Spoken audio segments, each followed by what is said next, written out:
This has certainly been another terrific panel and an opportunity for the commissioners to ask questions. Again, I will welcome questions both from our online audience as well as the audience here. If you can put them on cards, we will take, the commission staff will take all of the questions and summarize them so that even if we don't get to answer your question or address your question, the issues that are being raised will become a part of the work that the commission does.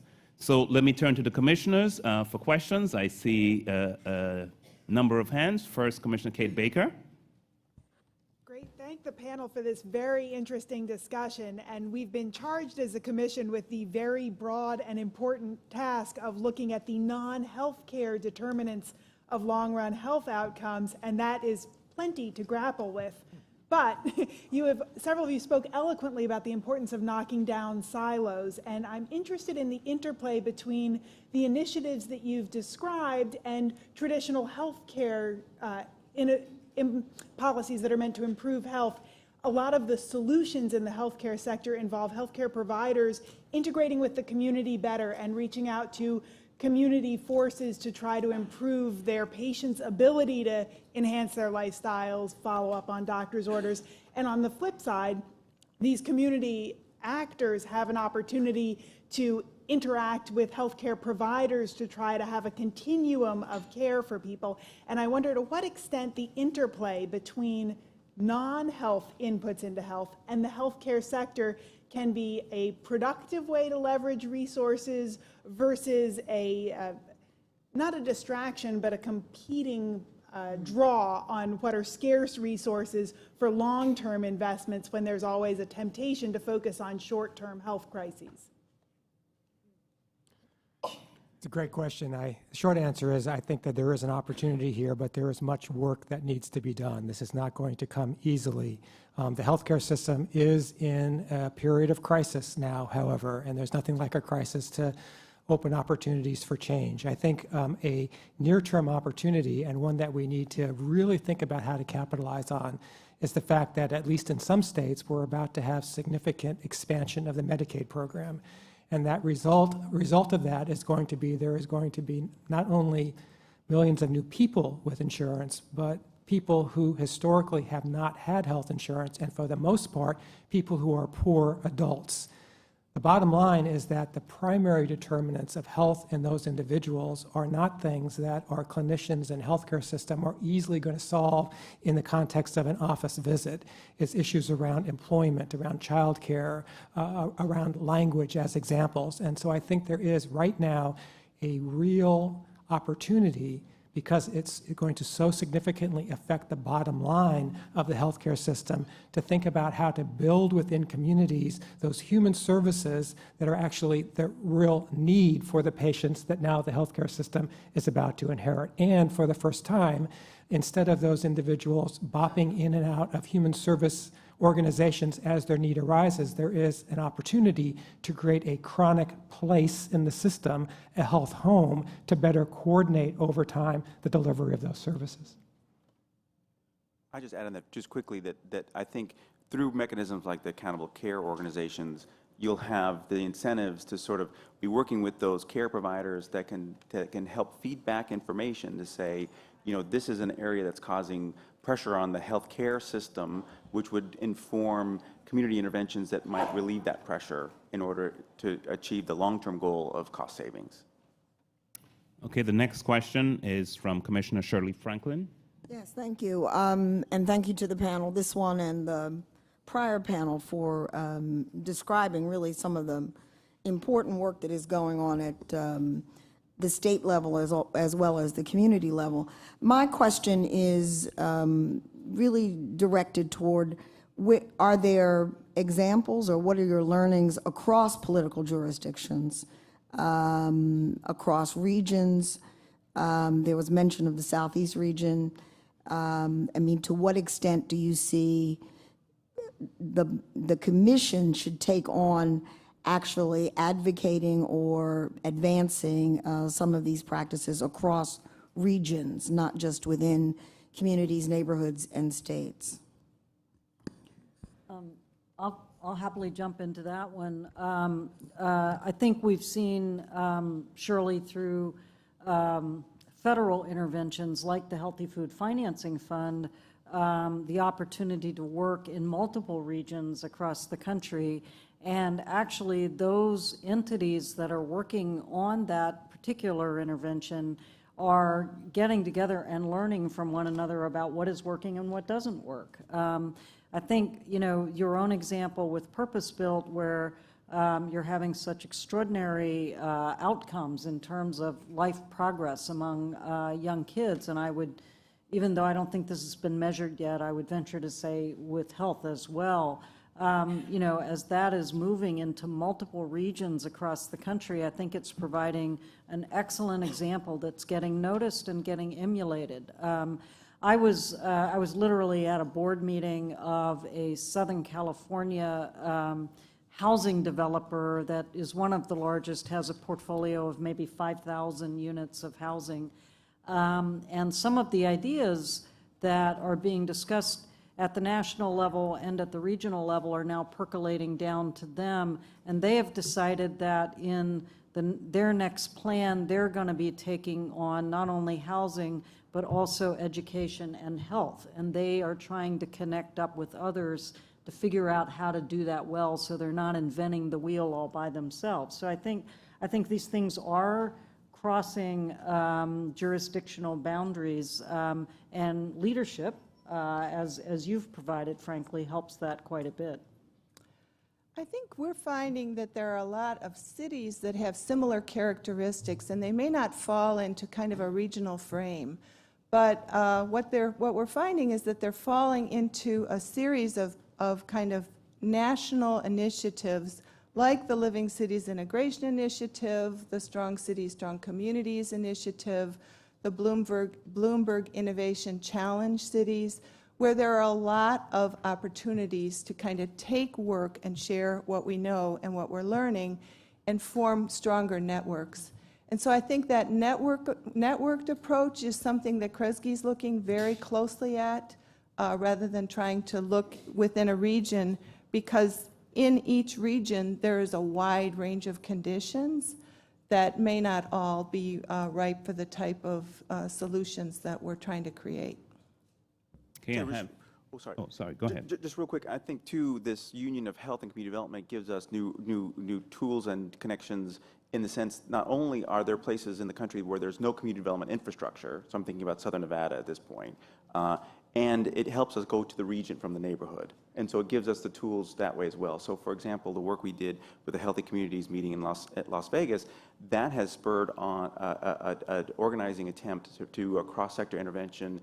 That group has received some funding from the Target Foundation and Robert Johnson. They've hired the Strive Network, and they're creating a whole new type of anti-poverty coalition in Southern Nevada that in many ways is superior, I think, to some of the legacy systems that we have in San Francisco, which is a famously strong community development area.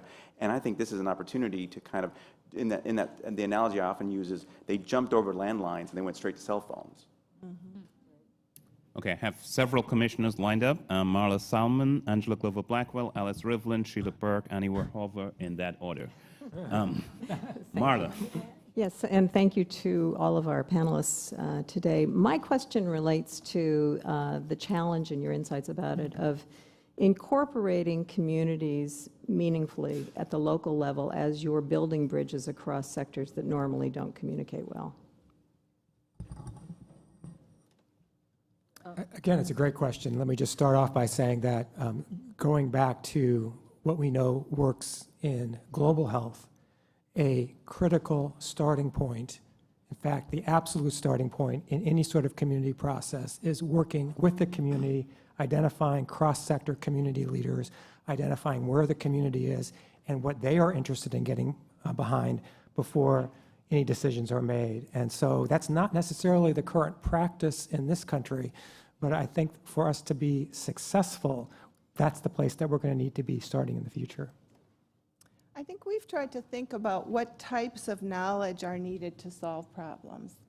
And I think in Detroit for a long time we tried to solve local neighborhood level challenges with technical solutions.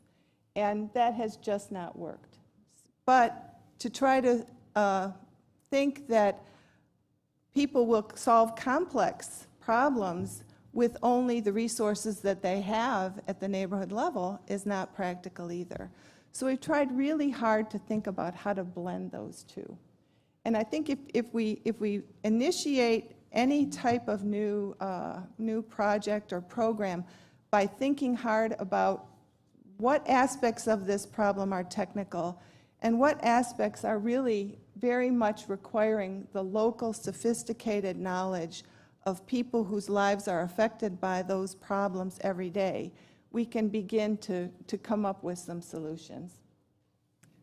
I think it's a really, really good question, and maybe not one that is as obvious to answer.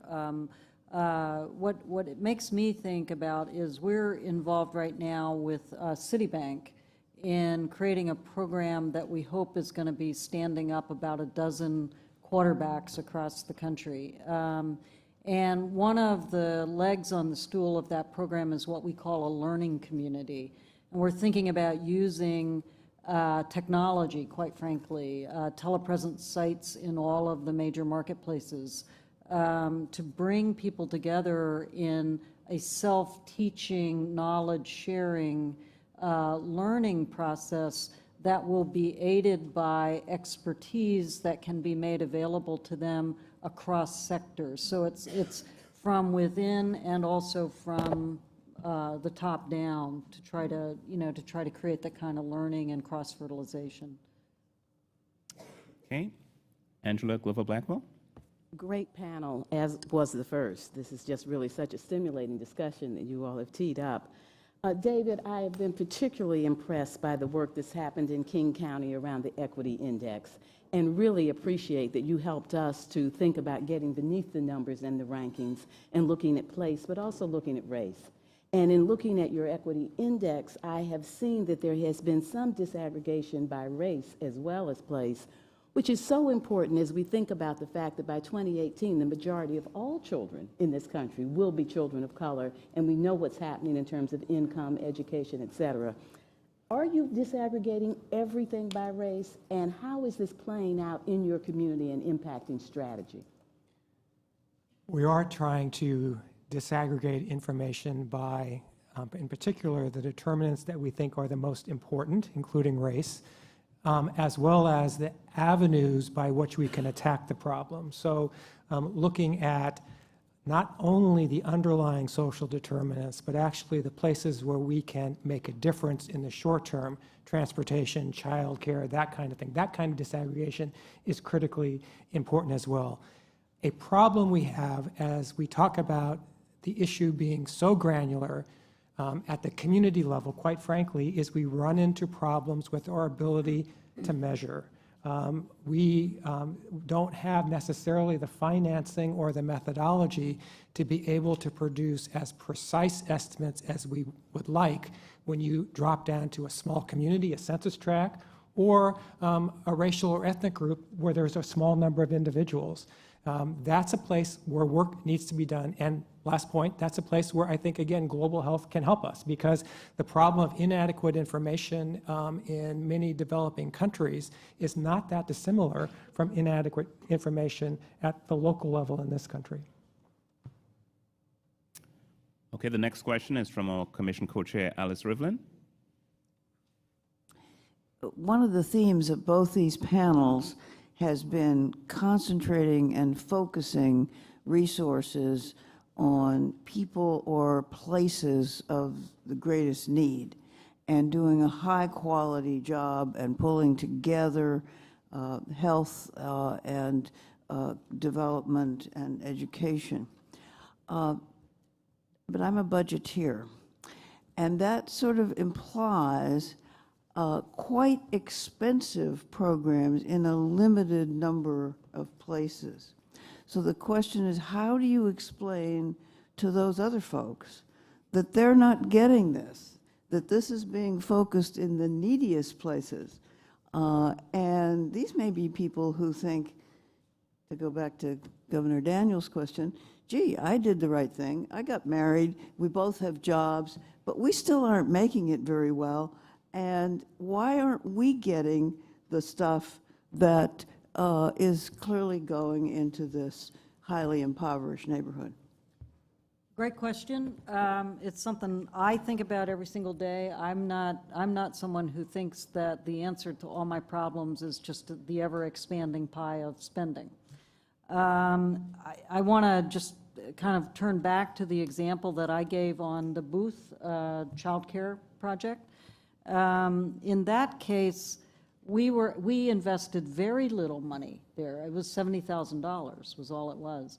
The savings from that in terms of kids going to the emergency room, and frankly, because the kids were no longer going to emergency rooms because they were having asthma attacks and the emergency room is the place where they get care, because they didn't have to do that as much, mom and dad got to go to work, and so they were earning more.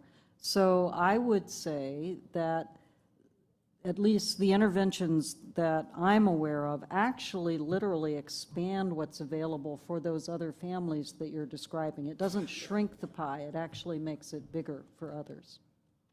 Can I just quickly comment that it's a critical issue, but investment in proportion to need is something in many parts of the country that is politically sellable with the right political leadership.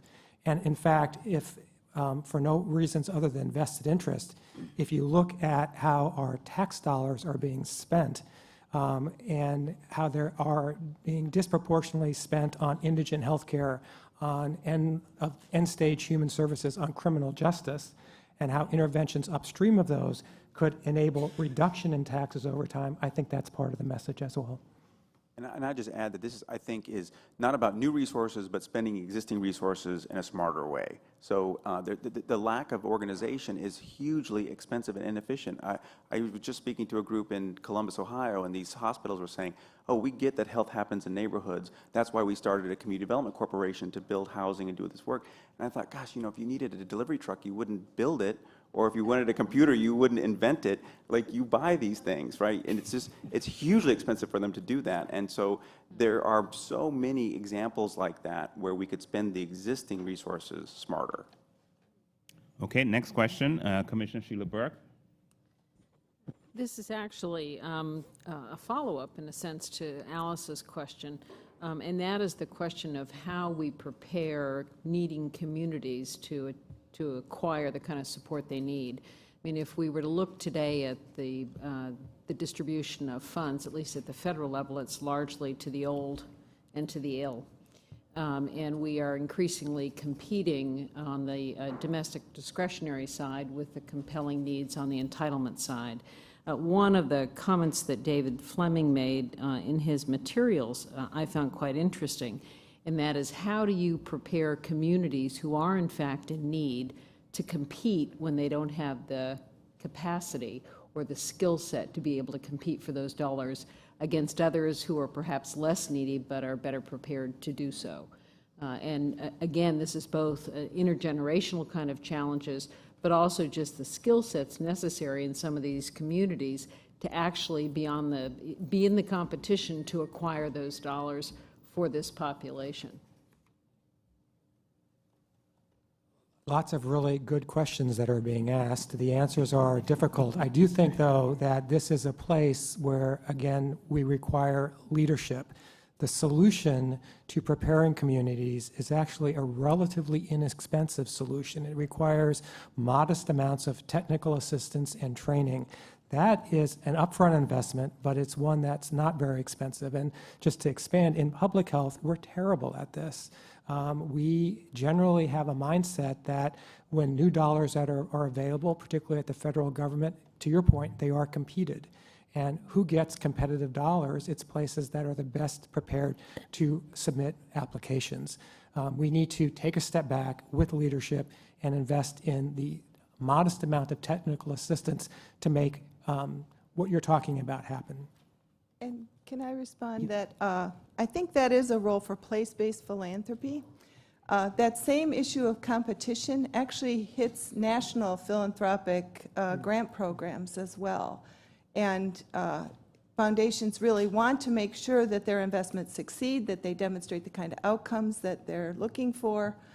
But in the context of a place that doesn't have the capacity, it actually creates a downward cycle. So place-based philanthropy, in our experience, has been doing a lot to invest in capacity. And I think the two examples I would use would be the Rockefeller Fellows in New Orleans post-Katrina, and a similar program that Kresge and Skillman and some other foundations have created in Detroit, the Detroit Revitalization Fellows, where we're now adding about, we brought in about 29 people from local fellows, people who had grown up in Detroit and left for other communities, and people who had never been in Detroit but were very excited to come to the city. And getting that group not only embedded in individual organizations, but to form networks so that they can learn from each other has been really transformational in a lot of ways. We're just initiating the second round of that program right now. I think there's another, I think those are very good, the self-learning, the capacity, sort of pulling one's own self up within the community. There's another way of doing it as that complements that, that we've had a lot of luck with, and that is by working with very high capacity organizations, but including them in some of these communities. So for example, the Refresh example that I gave you, where we brought in L&M Development Company, high capacity development company, not homegrown, working with local community organizations and local residents and partners to marry strengths against strengths. Okay, Commissioner Annie Warhover. I almost forgot. You know, as we talk about cross-sector involvement in community development, I know how difficult it is to layer multiple financing sources, like low-income housing tax credits, federal money, bank money, et cetera. But it's even harder to get the necessary providers to collaborate and identify their distinct roles and responsibilities so that there's not duplication when they're all competing for the same resources. And, you know, we're all, the new buzzword in philanthropy is around collective impact and getting multiple providers to work together towards a common goal that's funded, so the goal is funded, not the individual programs. Do you have any advice, any techniques that work in getting the people who really we're talking about have to provide these services? Mm-hmm. It's easy to talk about it in a big space, but on the ground to actually work together. I'm looking at Nancy. I'm looking, David, you can answer it too. I'm happy to answer. I'm not philanthropy. Maybe philanthropy has the answer, but I'll answer. I think it's absolutely true. If you are a housing development organization and you know that you need to be doing health and you need to be doing education and you want to do those things, frequently what's happening is you're cobbling it together by hiring a summer intern, or maybe you're doing it in your off hours at night trying to get a mastery of that sector. I think one of the things that you know, we're trying to experiment with is the idea of actually providing a small amount of grant support to enable the cross-sectoral collab. It doesn't take a lot, frankly, but to enable that to happen. The other thing I'll say is that most of us that are doing this work we're not trying to make a lot of money. This is not for-profit work, and we know that serving our mission means doing something different than what we've done in the past. So we actually want to do it. We're trying to figure out how to make the space to do it, and we're beginning to do that. And I'll just add, I don't have the answer, but I have an answer, and it's to invest up front, as Nancy says, in the memorandum of understanding. So 3 words, memorandum of understanding, that lay out everyone's role and just get everybody on the same page at the beginning. One other strategy that is marginally effective is, particularly nowadays when people realize that the system is broken and therefore needs to be changed, to say, well, we will invest our first dollars in making that change happen. We will pay for a change. And when you have that mindset, people having to step out of, I need money to maintain the status quo, to I need actually money to change what it is that I'm doing. I love that collective impact model. My critique, though, as they say in that article at SSIR, is that precondition to making this work is leadership and money. Well, if I had leadership and money, I could solve just about anything, right? So we think of this in terms of organizing people.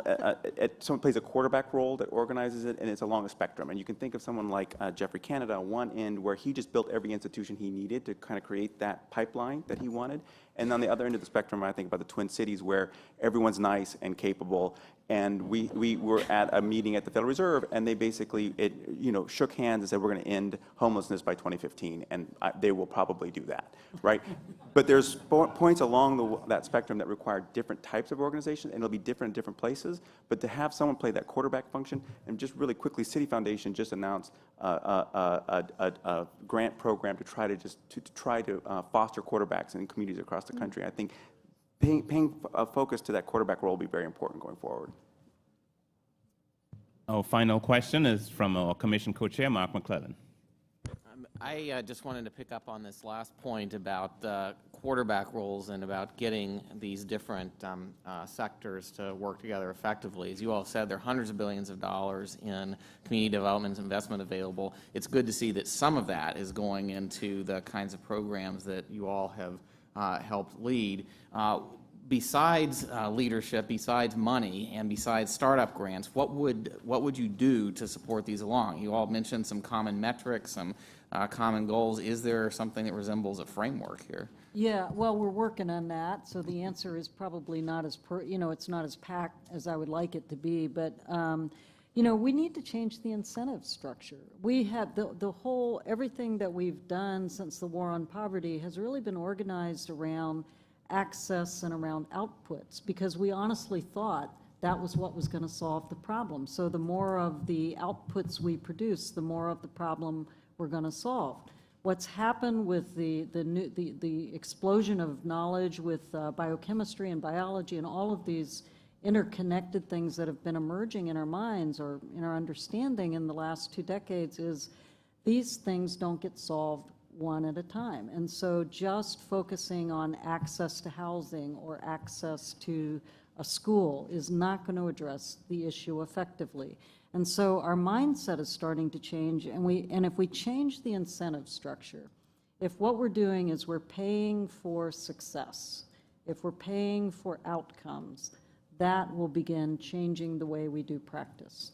And it's a fundamental change, but I think we understand that needs to happen. We want to do it, and we just have to we have to work toward making that happen.